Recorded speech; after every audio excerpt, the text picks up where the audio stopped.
ವಿಜಯಪುರದ ಭೀಮಾ ತೀರದಲ್ಲಿ ನಿವೃತ್ತ ಶಿಕ್ಷಕನ ಕೊಲೆ ಪ್ರಕರಣಕ್ಕೆ ಒಂದು ಬಿಗ್ ಟ್ವಿಸ್ಟ್ ಸಿಕ್ಕಿದೆ. ಇದು ತಂದೆ ಮಗಳ ಸಂಬಂಧವನ್ನೇ ಬೆಚ್ಚಿ ಬೀಳಿಸುವಂತ ಕತೆ. ಇದು ಆಸ್ತಿ ಬೇಕಿತ್ತು, ಅಕ್ರಮ ಸಂಬಂಧಕ್ಕೆ ಅಪ್ಪನೇ ಅಡ್ಡಿಯಾಗಿದ್ದ. ಇದನ್ನ ತಿಳಿದುಕೊಂಡ ಮಗಳು ಅಪ್ಪನನ್ನೇ ಮುಗಿಸಲು ಒಂದು ಬಿಗ್ ಪ್ಲಾನ್ ಹಾಕಿದ್ಲು. ಮಗಳು ಪ್ರಿಯಕರ ಆತನ ಸ್ನೇಹಿತ. ಈ ಮೂವರ ಸಂಚಿನಿಂದ ಒಬ್ಬ ನಿವೃತ್ತ ಶಿಕ್ಷಕನ ಕೊಲೆಯಾಯಿತು. ಈ ಕೊಲೆ ಪ್ರಕಾರದ ಇಂಚಿಂಚು ಮಾಹಿತಿಯನ್ನು ಇವತ್ತು ನಮ್ಮ ಎಸ್ ಟಿವಿ ನಿಮ್ಮ ಮುಂದೆ ಬಿಚ್ಚಿಡಲಿದೆ. ನಮಸ್ಕಾರ, ನೀವು ನೋಡ್ತಾ ಇದ್ದೀರಾ ಇದು ಎಸ್ ಟಿವಿ ಕನ್ನಡ. ನಾನು ವಿಶ್ವಪ್ರಕಾಶ್ ಟಿ ಮಲ್ಗೊಂಡ. ಭೀಮಾ ತೀರದಲ್ಲಿ ನಿವೃತ್ತ ಶಿಕ್ಷಕನ ಭೀಕರ ಕೊಲೆ ಪ್ರಕರಣಕ್ಕೆ ಸಿಕ್ಕಿದೆ ಬಿಗ್ ಟ್ವಿಸ್ಟ್. ಅಪ್ಪನನ್ನ ಕೊಂದಿದ್ದು ಹೊರಗಿನವರಲ್ಲ, ಸ್ವಂತ ಮಗಳೇ. ಆಸ್ತಿ ವಿಚಾರದ ದ್ವೇಷ, ಅಕ್ರಮ ಸಂಬಂಧಕ್ಕೆ ತಂದೆಯ ವಿರೋಧ. ತಂದೆಯ ಕತೆ ಮುಗಿಸಿದ ಮಗಳು ಇದೀಗ ಜೈಲು ಪಾಲು.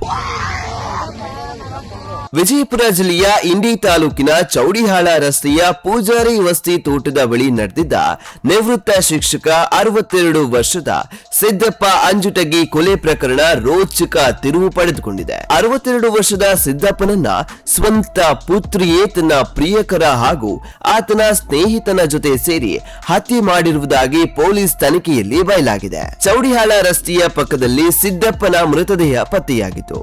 ಆರಂಭದಲ್ಲಿ ದುಷ್ಕರ್ಮಿಗಳು ಹತ್ಯೆ ಮಾಡಿ ಪರಾರಿಯಾಗಿರಬಹುದು ಎಂದು ಪೊಲೀಸರು ಶಂಕಿಸಿದ್ರು. ಆದ್ರೆ ಮೃತ ಸಿದ್ದಪ್ಪ ಅವರ ಹಿರಿಯ ಪುತ್ರಿ ನಿಖಿತಾ ನೀಡಿದ ದೂರಿನ ಆಧಾರದ ಮೇಲೆ ತನಿಖೆ ನಡೆಸಿದಾಗ ಇಡೀ ಪ್ರಕರಣದ ಹಿಂದಿನ ಕರಾಳ ಸತ್ಯ ಬಯಲಾಗಿದೆ. ತಂದೆಯ ಕೊಲೆಗೆ ಪುತ್ರಿ ಪ್ರಿಯಾಂಕಾ ಮಸಳಿ ಸ್ಕೆಚ್ ಹಾಕಿದ್ಲು ಎನ್ನಲಾಗಿದೆ. ಕಳೆದ 2 ವರ್ಷಗಳ ಹಿಂದೆ ಸಿದ್ದಪ್ಪ ನಿವೃತ್ತರಾಗಿದ್ರು. ನಿವೃತ್ತಿ ಬಳಿಕ ಬಂದ ಹಣದ ಜೊತೆಗೆ ಗ್ರಾಮದಲ್ಲಿ ಆಸ್ತಿಯೂ ಇತ್ತು. ಇದೇ ಆಸ್ತಿ ವಿಚಾರವಾಗಿ ತಂದೆ ಮಗಳ ನಡುವೆ ಆಗಾಗ ಗಲಾಟೆಯೂ ನಡೀತಾ ಇತ್ತು. ಇದರ ನಡುವೆ ಪ್ರಿಯಾಂಕಾಳ ಪತಿ ಸುರೇಶ್ ಕೊರೋನಾ ಅವಧಿಯಲ್ಲಿ ಮೃತಪಟ್ಟಿದ್ರು. ಬಳಿಕ ಕೆಲ ಕಾಲ ವಿಜಯಪುರದಲ್ಲಿ ವಾಸವಾಗಿದ್ದ ಪ್ರಿಯಾಂಕಾಗೆ ಮೂಲತಃ ಸಿಂದಗಿ ತಾಲೂಕಿನ ಬಂದಾಳ ಗ್ರಾಮದವನಾದ ಎನ್ನಲಾದ ಆಟೋ ಚಾಲಕ ಸಂತೋಷ್ ಸಿಂಧೆ ಜೊತೆ ಅಕ್ರಮ ಸಂಬಂಧ ಬೆಳೆದಿತ್ತು ಎನ್ನಲಾಗಿದೆ. ಈ ಸಂಬಂಧಕ್ಕೆ ತಂದೆ ಸಿದ್ದಪ್ಪ ವಿರೋಧ ವ್ಯಕ್ತಪಡಿಸ್ತಾ ಇದ್ರು.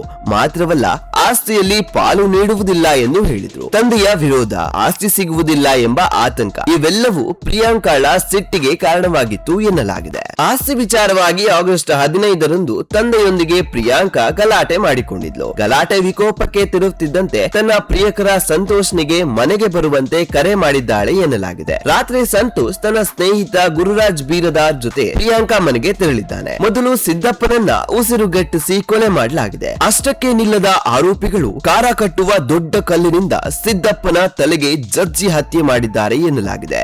ಬಳಿಕ ಮೃತದೇಹವನ್ನ ರಸ್ತೆ ಬದಿಯಲ್ಲಿ ಬಿಸಾಕಿ ಅಲ್ಲಿಂದ ಪರಾರಿಯಾಗಿದ್ದಾರೆ. ಒಂದ್ ಕಡೆ ಅಪ್ಪನ ಜೀವ, ಮತ್ತೊಂದ್ ಕಡೆ ಆಸ್ತಿಯ ಆಸೆ, ಅಕ್ರಮ ಸಂಬಂಧಕ್ಕೆ ತಂದೆಯ ವಿರೋಧ, ಇವೆಲ್ಲವೂ ಸೇರಿ ಸ್ವಂತ ಮಗಳೇ ತಂದೆಯ ಸಾವಿಗೆ ಕಾರಣವಾಗುವಂತೆ ಮಾಡಿದೆ ಎನ್ನುವುದು ಪೊಲೀಸ್ ತನಿಖೆಯಿಂದ ಹೊರಬಂದಿದೆ. ಚಾಣಚಕ್ಯತೆ ಮೆರೆದ ವಿಜಯಪುರದ ಎಸ್ಪಿ, ಇಂಡಿ ಡಿವೈಎಸ್ಪಿ, ಸಿಪಿಐ. ಕೊಲೆ ನಡೆದ ಕ್ಷಣಾರ್ಧದಲ್ಲೇ ವಿಜಯಪುರ ಜಿಲ್ಲಾ ಪೊಲೀಸ್ ಇಲಾಖೆ ಕಾರ್ಯಾಚರಣೆಗೆ ಇಳಿದಿತ್ತು. ವಿಜಯಪುರ ಎಸ್ಪಿ ಲಕ್ಷ್ಮಣ್ ಬಿ ನಿಂಬರ್ಗಿ ಅವರ ಮಾರ್ಗದರ್ಶನದಲ್ಲಿ ಇಂಡಿ ಡಿವೈಎಸ್ಪಿ ಸದಾಶಿವ ಕಟ್ಟಿಮಣಿ ಹಾಗೂ ಸಿಪಿಐ ಪ್ರದೀಪ್ ಬಿಸೆ ನೇತೃತ್ವದ ತಂಡ ತನಿಖೆಯನ್ನ ಆರಂಭಿಸಿತು. ದಿನಾಂಕ 16ನೇ ತಾರೀಕಿನಂದು ಇಂಡಿ ಟೌನ್ ಪೊಲೀಸ್ ಠಾಣೆಯಲ್ಲಿ ಒಂದು ಕೊಲೆ ಪ್ರಕರಣ ದಾಖಲಾಗಿದೆ.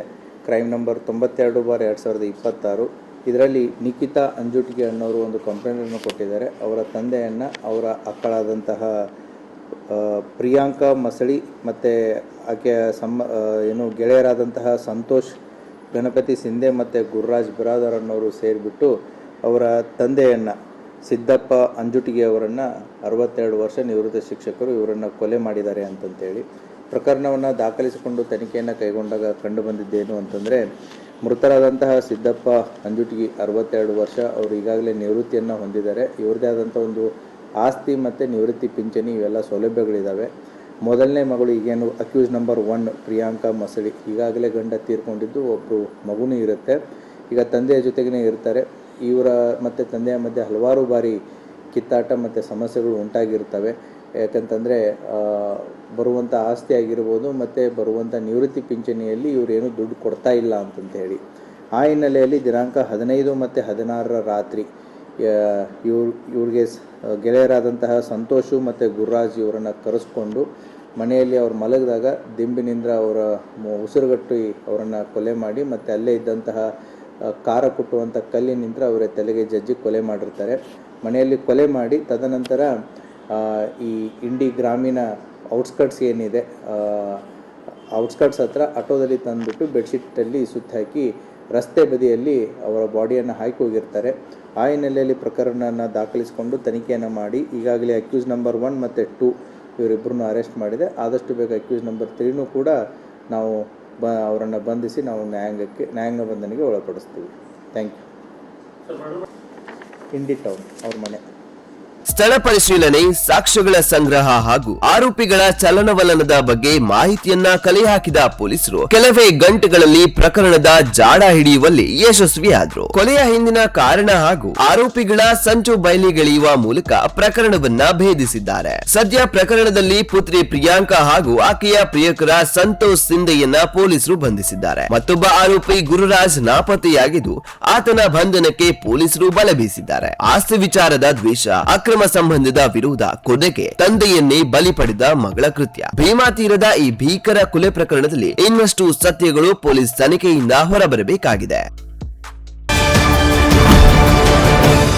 ಆಸ್ತಿ ಆಸೆ, ಅಕ್ರಮ ಸಂಬಂಧಕ್ಕೆ ಅಪ್ಪನ ವಿರೋಧ, ಸ್ವತಃ ಆಸ್ತಿಗೋಸ್ಕರ ಪ್ರಿಯಕರನ ಜೊತೆ ಸೇರಿ ಸ್ವಂತ ತಂದೆಯನ್ನೇ ಕೊಲೆ ಮಾಡಿದ ಪಾಪಿ ಮಗಳ ಕತೆ ಇದು. ಆದರೆ ನಮ್ಮ ವಿಜಯಪುರದ SP ಲಕ್ಷ್ಮಣ್ ಬಿ ನಿಂಬರ್ಗಿ ಅವರ ಮಾರ್ಗದರ್ಶನದಲ್ಲಿ ಇಂಡಿ DYSP Sadashiva Kattimani, CPI Pradeep BC ಅವರ ನೇತೃತ್ವದ ರಚನಾ ತಂಡ ಈ ಆರೋಪಿ ಹೆಡಮುರಿ ಕಟ್ಟುವಲ್ಲಿ ಯಶಸ್ವಿಯಾಗಿದ್ದಾರೆ. ಆದರೆ ಇನ್ನೊಬ್ಬ ಆರೋಪಿಯನ್ನು ಅತಿ ಶೀಘ್ರದಲ್ಲೇ ಕೂಡ ಬಂಧನ ಮಾಡ್ತಾರೆ.